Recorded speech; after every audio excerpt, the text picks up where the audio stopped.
Bom dia a todos. Sejam muito bem-vindos aí à nossa live. Vou esperar aqui o professor Fabiano chegar. Enquanto isso, vou fazer alguns ajustes finais. Tudo muito corrido, né? Uma MP na madrugada, atrapalhando aí a noite de sono de todo mundo. Tem outras pessoas pedindo para entrar, mas nenhuma delas foi o Fabiano ainda. Deixa eu encontrar aqui o pedido do professor Fabiano.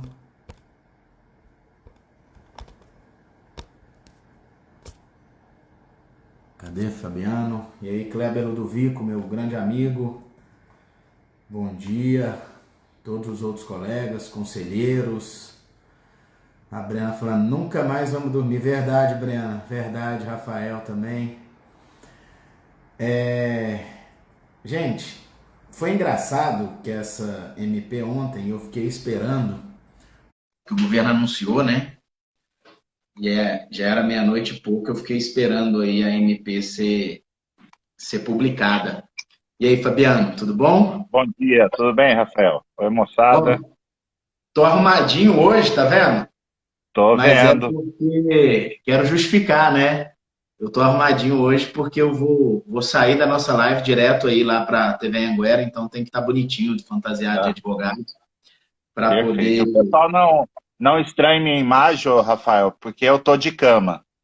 Minha coluna tá terrível hoje aqui. Tentei, não consegui ficar sentado, mas vamos fazer a live. Mas não tem outra opção, né? Não tem. Então, mas você conseguiu um suporte aí para apoiar o celular? Não, tá tranquilo. Tô com o celular na mão, a outra mão livre aqui para consultar o computador, alguma coisa que precisar. Tá tranquilo. Tô abrindo aqui a MP para deixar ela aberta. Fabiano, Sim, vamos antes de tudo, penso eu, esclarecer para o pessoal qual que é o objetivo, né? sim. Nós estamos aqui numa análise preliminar, fazendo aqui, compartilhando com todo mundo as nossas primeiras impressões a respeito da OMP. E nessas primeiras impressões a gente já traz aí o objetivo da nossa live é explicar aos empresários, advogados que atuam aí junto às empresas e vão orientar os seus respectivos clientes, aos contadores, a todo mundo que tem essa aplicação, dar uma, entre aspas, traduzida na MP. A MP ela ficou difícil de ler para quem não é habituado. Ela remete muito a muitos dispositivos. Ela não é uma MP que me parece que ela veio fácil, veio para as pessoas entenderem muito fácil. Não sei se você concorda. Eu achei particularmente, de todas as MPs que saíram até agora, essa foi a mais difícil de ser lida e compreendida, assim, né? Eu concordo, Rafael. E aí tinha um problema também da questão de caixa, né? De entrar dinheiro público na história. E a minha percepção hoje, Rafael, hoje assim, eu dou razão pro governo, porque a minha impressão hoje foi assim: soltou às pressas a MP 927 para dar aquele fôlego, né, para os empresários terem uma condição de tomar uma medida urgente, tipo a antecipação de férias, feriado, enfim, para o governo ter um fôlego de construir essa solução da MP 936, né, para evitar as dispensas, enfim. Né? Então, realmente, tem várias passagens da MP que são bem complexas mesmo para a gente entender. E noves fora, e ideologias políticas fora, eu ainda acho que, na medida do possível, eu achei bem razoável a medida provisória dentro do que vinha trazendo, do que vinha se propondo. Você não achou, não? Eu acho, Rafael, e até assim, antecipando um tema de mérito da medida Só um provisória, é um pouquinho, dos Fabiano. pontos. Eu vou desativar os comentários, porque Tá, tem que muita gente melhora o acompanhando. tráfego, né? Para melhorar a conexão, o pessoal comentou que começou a Sim, travar. Desculpem, pessoal, sim. mas a gente desativou para melhorar a conexão. Tem muita gente assistindo, muita gente acompanhando. Então, a ideia é a gente poder equilibrar, depois a gente abre, tá bom? Mas diga aí. Rafael, como eu ia dizendo, né, dos pontos que vem sendo discutido desde o do começo dessa pandemia, a urgência das empresas adotarem algum tipo de medida, era a discussão de reduzir salários sem ter o sindicato no meio, né? Como está lá na Constituição, que a redução salarial ou mesmo a suspensão do contrato exigiria a intervenção sindical. Mas acaba que a gente pode até defender a ideia de inconstitucionalidade dessa medida provisória. Nesse ponto, por autorizar a redução salarial, em alguns casos, sem ter o sindicato no meio.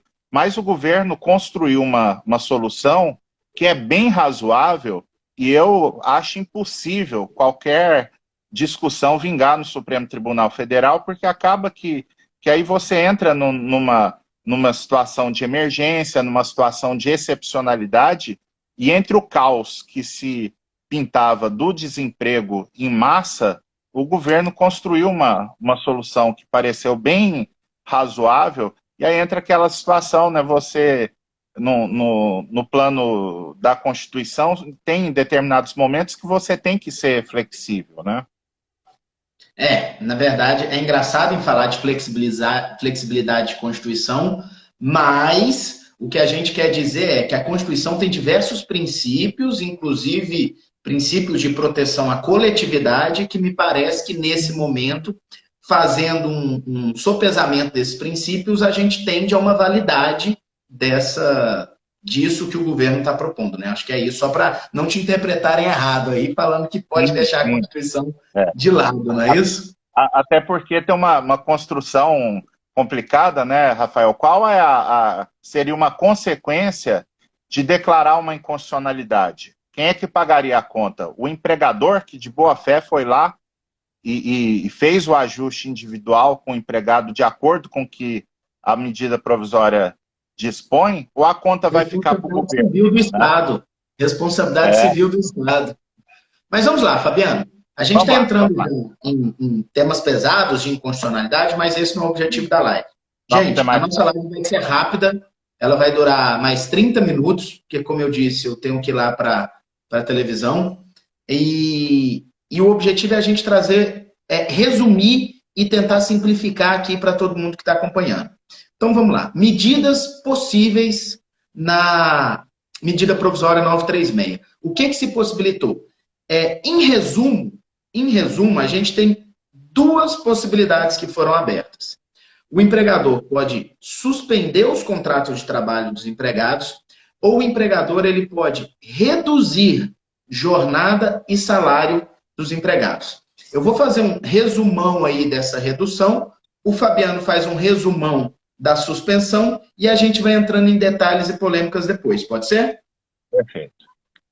Então vamos lá. Gente, a redução do contrato da jornada e do salário, ela vem para possibilitar aquelas empresas, e eu recebi uma pergunta interessante na CBN agora há pouco, que eu estava falando com eles, Fabiano, onde o Luiz Geraldo, o apresentador, me perguntou como é que o governo vai vigiar quem de fato precisa de reduzir.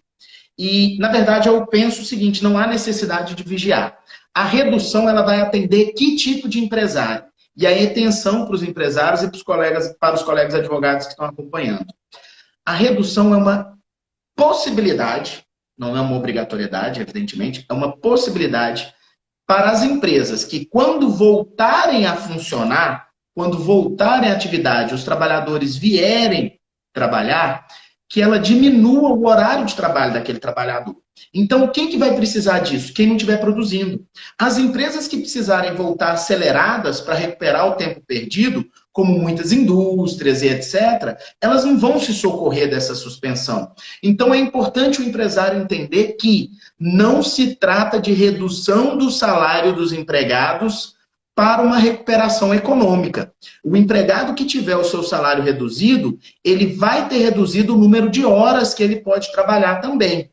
E essa redução que o governo trouxe por meio da medida, ela tem uma possibilidade de ser de 25%, ou seja, diminui 25% do salário e 25% da carga horária, da jornada de trabalho do empregado.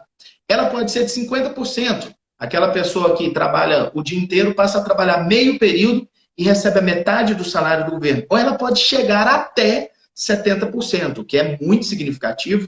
Acho que vamos ter aí situações excepcionais, depois a gente fala dessas excepcionalidades, de acordo com as faixas de salário. E aí o empregado recebe menos de 70%. Só que essa redução de salário e de jornada, ela tem um limite máximo, gente, de 90 dias. E alguém poderia perguntar, e tem limite mínimo? Não, não tem limite mínimo. Não ter limite mínimo abre uma pergunta interessante, Fabiano.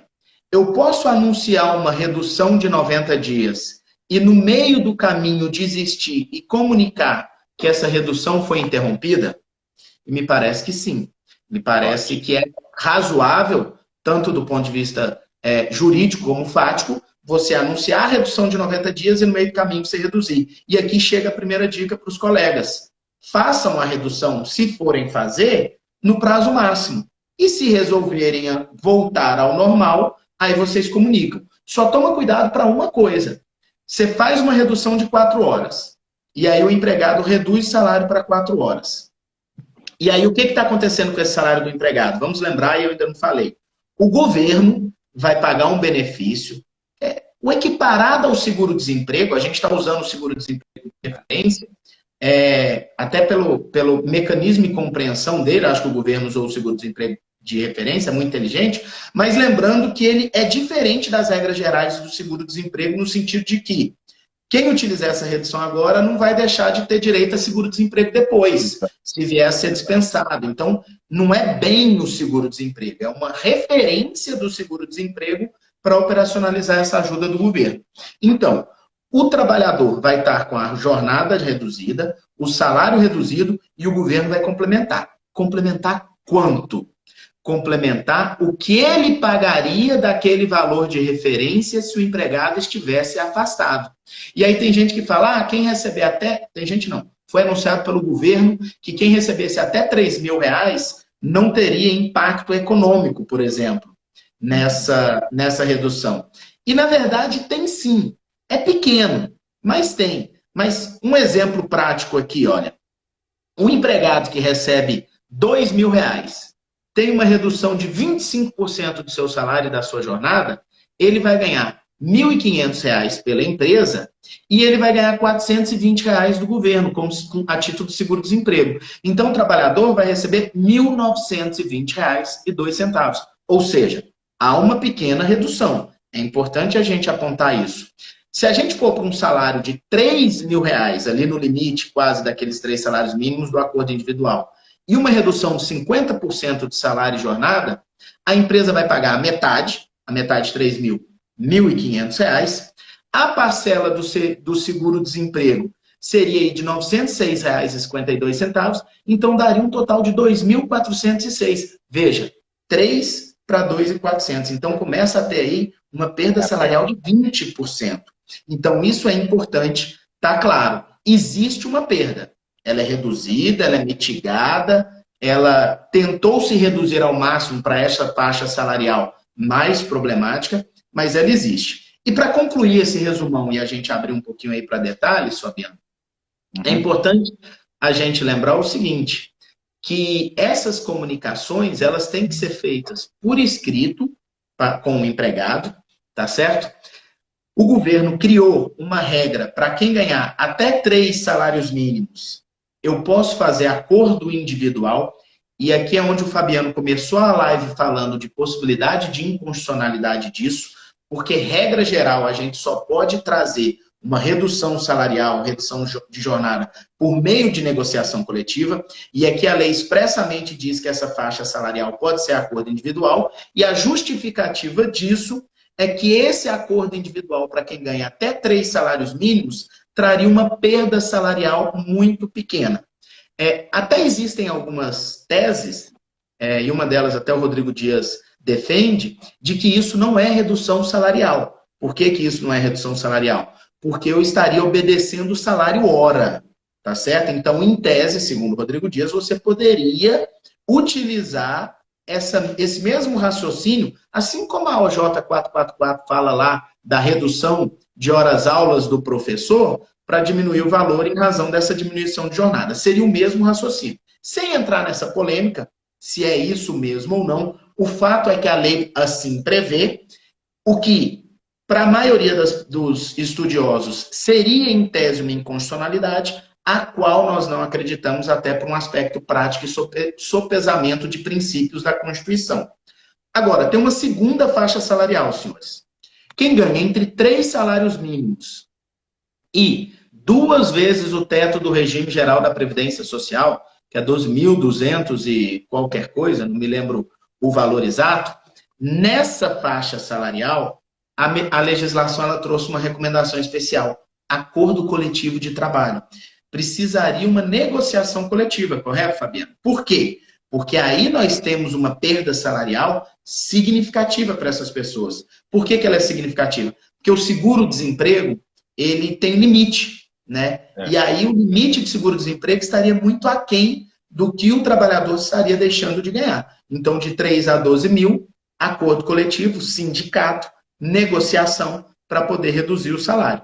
E quem tem acima de 2 vezes o regime geral da Previdência e tem diploma de curso superior, é importante a gente relembrar isso, né? Precisa do diploma de curso superior, aí está aberta a negociação individual. Existe uma discussão de inconstitucionalidade disso desde lá da reforma trabalhista, tá? Não vamos abandonar a discussão a respeito dessa inconstitucionalidade, porque isso não está de fato resolvida pelo Supremo Tribunal Federal. Existe esse debate antigo, mas essa legislação agora pega carona na legislação antiga, possibilitando que, para os trabalhadores que ganham acima de 12.200 e qualquer coisa, 2 vezes o regime geral da Previdência, façam um acordo individual para, relembro, redução de jornada e redução de salário. Não é mera redução de salário, gente. Presta muita atenção nisso. É muito importante lembrar disso. Sobre a redução de jornada e de salário, Fabiano, quer acrescentar aí alguma coisa? Quero, Rafael, quero acrescentar alguns pontos aqui. Primeiro que muita gente está louca para fazer isso hoje, né?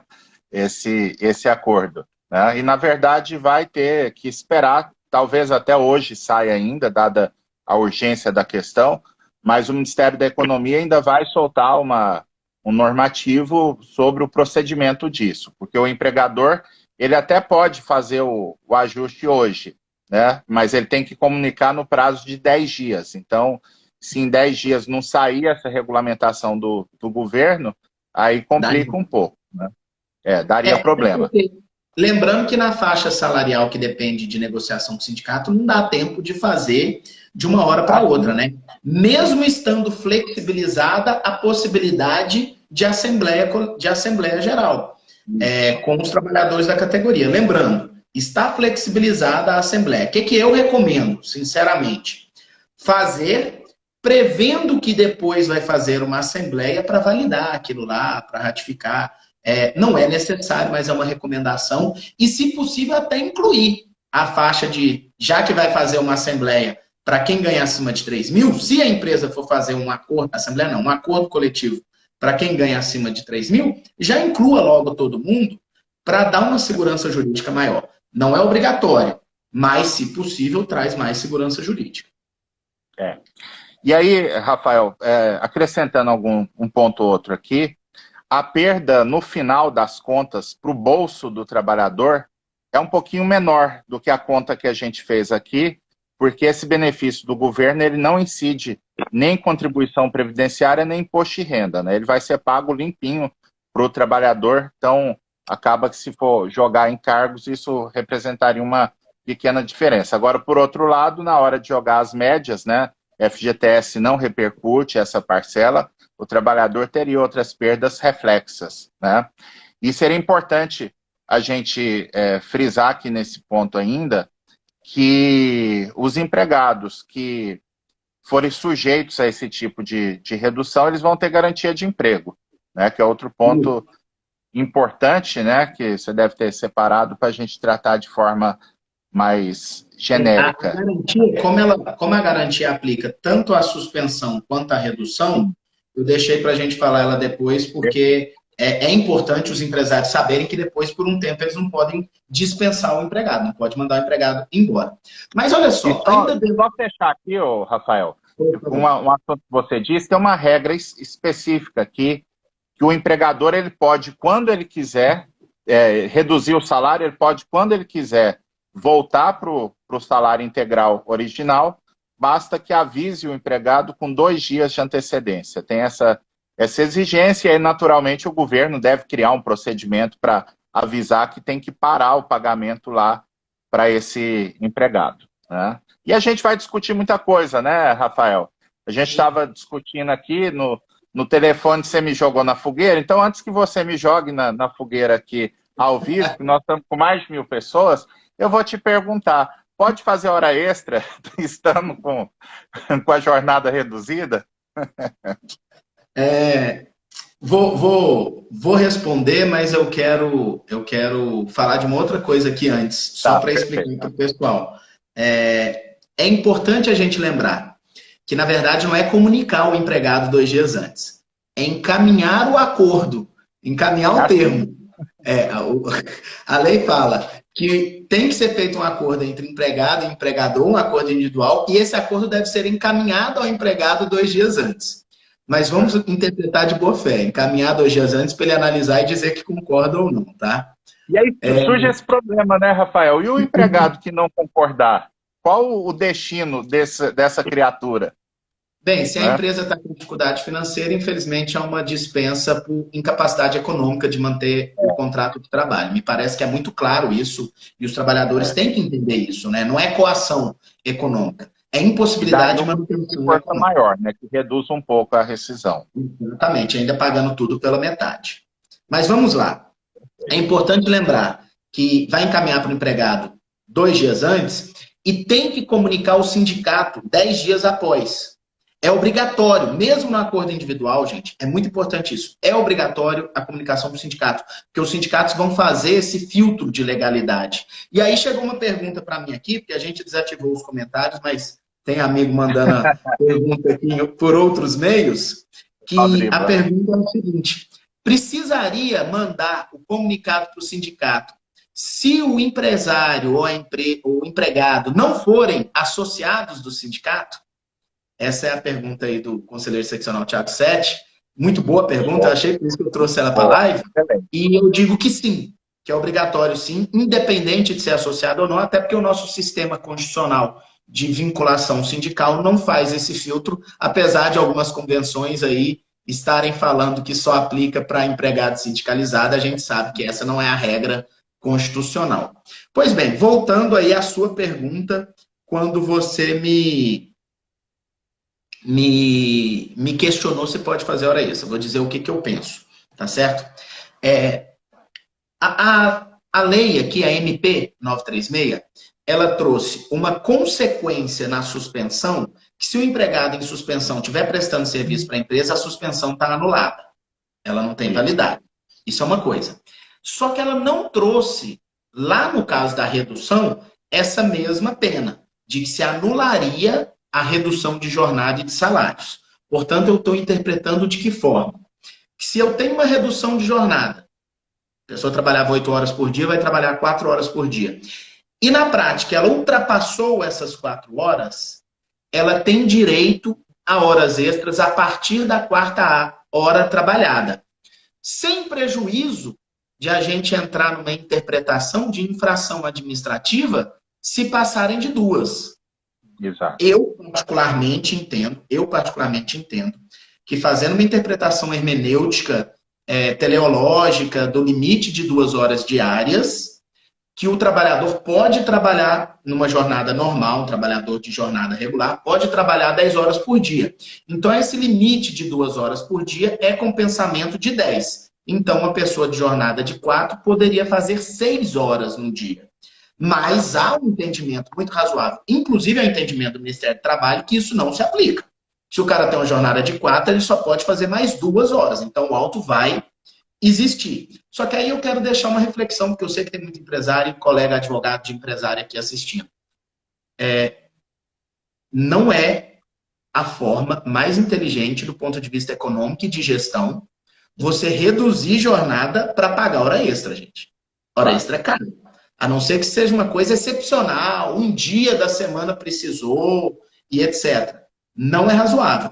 Lembra que essa redução, se você tem uma redução de jornada, ela não é redução da jornada do dia, ela é redução da jornada da semana. Então você pode ter, sem problema nenhum, um trabalhador trabalhando normalmente, quinta, sexta, sábado, a jornada completa, e não trabalhar segunda, terça e quarta, ou trabalhar menos, principalmente aquelas empresas que funcionam bem mais no final de semana. Então, é o momento de ter inteligência de gestão. É o momento de fazer conta de jornada, que dia que eu tenho um fluxo maior, tirar trabalhadores dos dias de fluxo menor com essa redução e deixar só eles no dia do fluxo maior, com maior número de trabalhadores realizando aí o seu trabalho. Perfeito. Ok? E lembrando, né, Rafael, que pode usar o banco de horas também, só que o banco de horas aí vai ter a limitação formal de 2 horas, né? O que na compensação, como você bem pontuou, aí fica mais fácil você pensar numa jornada semanal. E para essas situações que saem, que fogem ao ordinário, o empresário pode lançar mão também da regra lá do artigo 61 da CLT, que se tiver uma situação imperiosa, um motivo de força maior, uma situação que não, se não convocar para hora extra naquele dia, vai ter prejuízo ou para os clientes ou para a própria empresa, pode exigir aí até mais do que 8 horas, sem problema, fazendo depois o registro disso e poderia até usar, mas aí teria que pagar essas horas, né? O problema seria esse, né? Bacana. Fabiano, acelera na suspensão aí que nosso tempo já está acabando. Vamos lá, eu vou gastar pouco tempo, de fato. A MP prevê a suspensão numa regra bem mais tranquila do que muitas categorias andaram fazendo, né? Porque aqui tem um pagamento de benefício para o trabalhador. Essa suspensão, ela pode ser até 60 dias, é o prazo máximo. Pode dividir isso em 2 períodos, né, de 30 dias. Pode ter um limite também, que é importante dizer, que mesmo quem tem a suspensão pode ter também a redução do salário, desde que não ultrapasse 90 dias. Então, poderia ter 30 dias de redução e 60 dias de suspensão do contrato de trabalho, por exemplo. Né? Ou seja, os benefícios eles podem se acumular, um depois do outro, né? Exatamente. Né? Outra coisa importante que a gente recebeu muita pergunta sobre isso, né, Rafael? Se a empresa tinha que fornecer vale alimentação para o empregado durante a suspensão. A MP menciona que todos os benefícios concedidos aos empregados serão mantidos durante a suspensão. Aí haverá alguma dúvida, tipo vale transporte? Eu entendo particularmente, no primeiro momento, que não cabe exigir o fornecimento do vale transporte, porque não está tendo trabalho, é um benefício legal. Aqui está dizendo aqueles outros benefícios, que geralmente há uma bolsa de estudo, né? Tem empresa que paga faculdade, escola de filho do trabalhador, enfim, esse tipo de situação é que seria mantido. Né? E fica autorizado que o empregado recolha para a Previdência Social, como segurado facultativo, que é uma forma dele garantir a contagem daquele tempo de serviço para fins de aposentadoria. Né? E há uma regra importante aqui, que se a empresa tiver lucro, receita bruta superior a 4.800.000 reais no ano de 2009, o governo vai pagar 70% da bolsa, que será devida, que é o valor do seguro-desemprego, praticamente, e o empregador vai pagar 30% do salário do empregado, aí não é 30% do benefício. Então, se eu pegar lá um empregado que ganha 10 mil reais e suspender o contrato de trabalho, a empresa vai pagar 3 mil reais para esse empregado, que seria 30% do salário, e o governo paga 70% do benefício que ele teria como uma espécie de seguro-desemprego. E aqui também, do mesmo jeito que o Rafael disse, a qualquer momento que o empresário quiser, ele pode chamar de volta o empregado, se tem motivo para encerrar aquela suspensão antes do tempo previsto inicialmente. Tá. Fabiano, Basicamente, uma questão que chegou aqui, uma pergunta interessante que chegou aqui para mim. Durante a suspensão, se o empregado fica suspenso o contrato de trabalho dele 90 dias. Você falou para fins de contagem de aposentadoria e etc. Mas isso conta para fim de avos, de férias, 13º salário? Olha, como é que é bom ter uma audiência boa, né, Rafael? Porque esse tipo de situação, eu te confesso que eu não pensei. As férias eu tenho resposta na ponta da língua, né? Porque as férias menciona na CLT que se eu tiver, vou aplicar por analogia, se eu tiver um benefício previdenciário superior a 6 meses, eu perco o período aquisitivo. Eu não consideraria isso aí como uma licença remunerada, porque não está pagando o salário inteiro do trabalhador, né? Então, num primeiro olhar, para fins de férias, eu contaria. Para 13º, eu não contaria essa suspensão, porque não tem a prestação efetiva de serviço. Beleza. E o 13º? Pois é, para o 13º eu não contaria por não ter a prestação de serviço, salvo, claro, nada impede que na regulamentação dessa MP o governo venha a explicitar isso, né? Mas num primeiro olhar, eu penso que não seria devida a proporcionalidade de férias em relação a esse período de suspensão. Tá, olha só. Teletrabalho. Para o teletrabalhador, pode haver a redução da jornada e do salário proporcionalmente?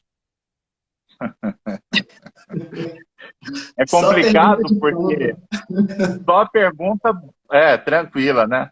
Mas aí o que acontece, né, Rafael? Eu responderia de pronto, pensando numa questão de legalidade, que o teletrabalho, a rigor, não tem jornada de trabalho fixada, né? Pelo menos é a regra explícita na CLT. Então, poderia ajustar, sim, a redução, e aí vai ter que ter a razoabilidade da empresa de reduzir o número de tarefas para esse empregado. Mas é difícil medir isso, né? Se esse empregado realmente não tiver controle de jornada, como a CLT menciona, né? Aliás, eu vou pegar esse emprestado para fazer uma ressalva, né? Me parece que a todos que não têm controle de jornada, a gente vai esbarrar numa inaplicabilidade da redução de jornada e suspensão salarial. Porque eu só posso pensar.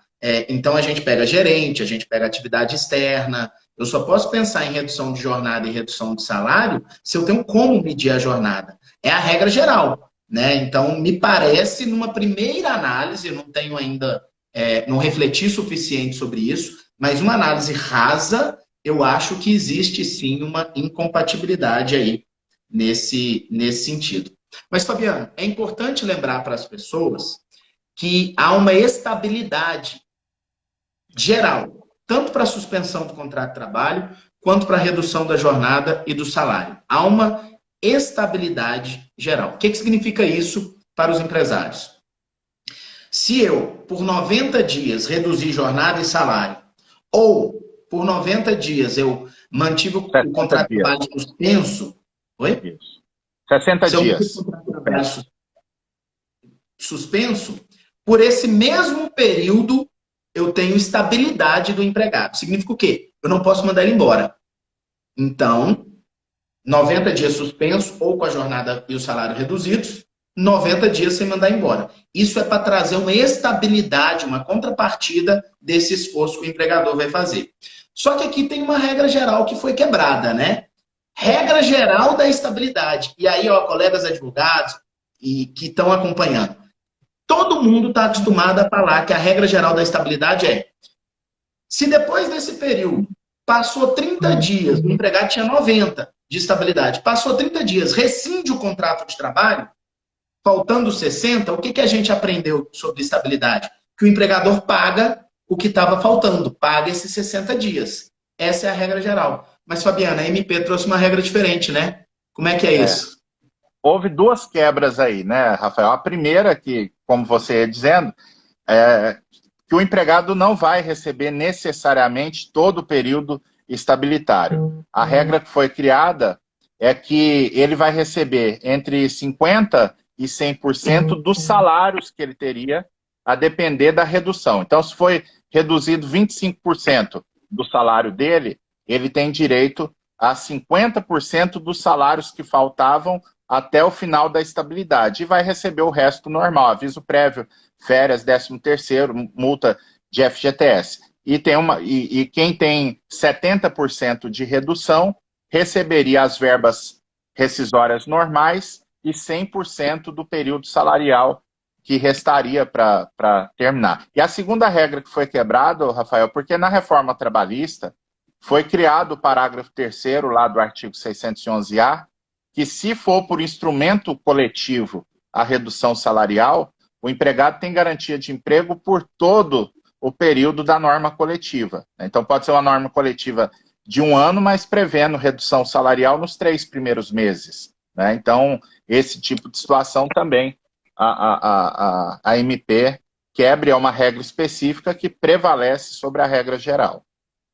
Bem, a gente precisa encerrar, você acredita? Parece que tem muita coisa para dizer ainda, mas tem algumas coisas que não dá para não falar. 2 especialmente. Gente, aplica para domésticos? Tem muitas perguntas aqui perguntando isso. Aplica para domésticos? A gente entende que sim. Não está um primor de clareza na redação, não, mas a gente entende que sim, que aplica para os empregados domésticos a mesma regra que aplica para os demais. Ok? É porque tem uma menção na MP, a Lei Complementar 150 quanto ao FGTS. Exatamente. Então, quando ela fala, aplica para domésticos. Mas a segunda pergunta, que é muito boa também aqui, ó. Empresário que anunciou férias. Semana passada, o empresário anunciou férias. Ele pode suspender essas férias, convocar o empregado de volta e colocar ele em suspensão, não é nem para trabalhar. Ou se não, ele já tinha avisado que ia ser férias, agora vem a MP, ele retorna isso e coloca em suspensão. Essa eu vou jogar no seu colo, porque a primeira difícil você jogou no meu. Tá certo. Bom, Rafael, é complicado, a gente tem que partir do norte aqui, que nós estamos vivendo um momento de absoluta excepcionalidade. Né? Então, suspender as férias desse empregado para qualquer via que for, desde que ele tenha usufruído pelo menos 5 dias, né? Porque pela CLT, o mínimo de um período de gozo de férias é de 5 dias. Então, é uma situação inusitada, mas nos parece que pode suspender sim. Isso seria até mais benéfico para o empregado, porque ele poderia tirar essas férias no outro momento, que seriam férias normais, né? Que vai receber o terço no momento que ele tira as férias, a antecipação de férias, e no momento mais tranquilo, né? Não essas férias que está todo mundo preso em casa por causa da quarentena. É uma questão bem interessante, mas numa primeira vista eu não vejo problema. Fabiano, a gente precisa encaminhar para o final, 40 minutos de live. Essa live vai ficar gravada aqui no Stories por 24 horas, mas eu quero alertar os pessoal. O Fabiano está produzindo um texto, um informativo dele, ele vai colocar, e o Fabiano tem uma outra live com o juiz do trabalho, Antônio Humberto, hoje às 17 horas, no perfil do Fabiano. Então, recomendo ir lá seguir. Eu vou fazer também outra para a gente encaminhar mais assuntos. Amanhã, às 11h15, no meu perfil e no perfil do escritório, eu vou tentar fazer uma live abrindo para perguntas e respostas mesmo, para vocês virem com essas perguntas e a gente conversar, fazer uma explanação geral aqui no meu perfil. E podem ter certeza, de hoje para amanhã vamos fazer outras lives. Eu estou produzindo também um documento, Fabiano, um informativo voltado para empresários, contadores, explicando aí os detalhes de como fazer isso, como operacionalizar. É uma nota explicativa inicial que eu quero fazer, e depois que vier o decreto, a gente explica como que a gente vai detalhar isso. Então, eu vou postar aqui no Instagram, assim que estiver pronto. O Fabiano também, sempre que ele tem a documentação, que ele faz o informativo Fabiano Coelho, lá no perfil dele ele posta lá no outro perfil que é muito bom, Quarteto Trabalhista, que eu também recomendo seguirem. E, por enquanto, é só. Diga aí, Fabiano. Tá. Só agradecer, Rafael, o convite foi bacana demais, vamos discutir muito essa MP. Só fazendo um ajuste, a minha live, eu tive que mudar o horário, vai ser 19 horas, e quem quiser ir lá no meu perfil, que é Fabiano Coelho de Souza, tem um banner lá de um sorteio de 3 livros, que são os 3 primeiros livros que eu publiquei esse ano. Já teve um quarto que, no meu Stories, quem quiser baixar lá no site da Revista dos Tribunais, um livro, um e-book que nós escrevemos sobre a MP 927. Fica todo mundo convidado. Já que você mudou o horário da sua, eu quero anunciar que eu vou fazer outra live, então, aqui no meu, às 17 horas, que eu não ia fazer para não atrapalhar a sua. Só que essa live das 17 horas que eu vou fazer hoje, gente, é uma live um pouco mais prática e de dicas. Por exemplo, meu colega Fabrício, advogado, ele trouxe uma dica muito interessante de percentuais de redução para ser interessante pagando auxílio no lugar de pagar salário, porque sobre o auxílio não incide imposto de renda. Então, mais tarde, eu vou fazer uma live 17 horas com aspectos práticos aqui da MP. É bom que eu vou estudando um pouco mais. Gente, o perfil do Fabiano é Fabiano Coelho de Souza, quem está perguntando aí embaixo. Se você clicar lá em cima da live, tem 2 rostinhos lá. Se você clicar, já aparece automaticamente para você aí seguir perfil. Um abraço, obrigado a todos. Até 17 horas aqui, e lá eu vou abrir os comentários e vou deixar todo mundo perguntar para a gente responder o que precisar, sem hora para acabar, se for possível, se for necessário, eu abro 1, 2 lives seguidas. Valeu, Fabiano. Abraço. Valeu, um abração. Bom dia.